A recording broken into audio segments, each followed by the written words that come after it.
नमस्कार दोस्तों, हम आज आप लोगों को शिवरात्रि गीत सुनाने जा रहे हैं। तो अगर हमारी शिवरात्रि गीत आप लोगों को पसंद आए तो लाइक करें और अपने दोस्तों से शेयर करें ताकि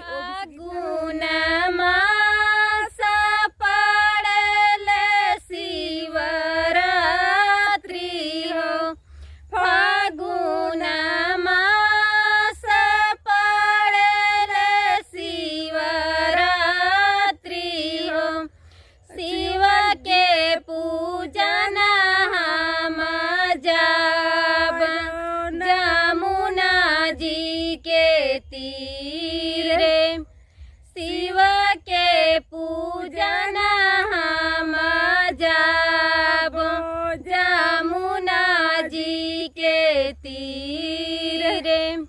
घुमरी घुमरी सेवका शिवाजी के पूजेली।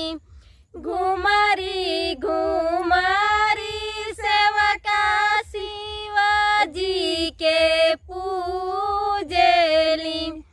शिव बाबा से लाठ ठाई जमुना जी के तीर। शिव बाबा से लाठ ठाई जमुना जी के तीर।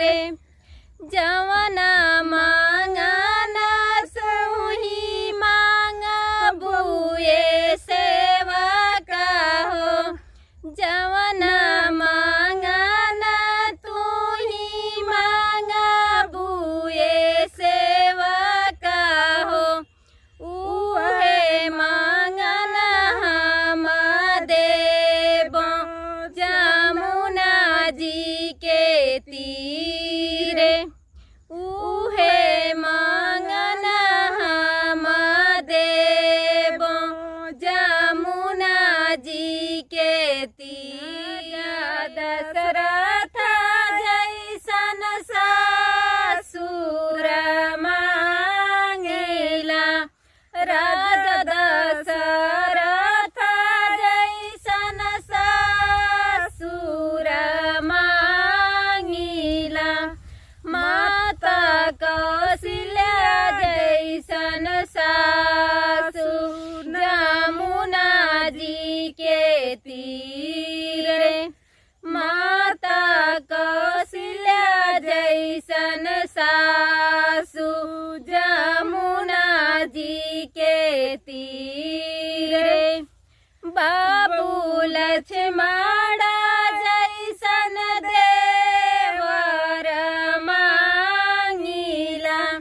बाबू लक्ष्मण जैसन देवर मांगीला। स्वामी मांगीला श्री राम जमुना जी के तीर।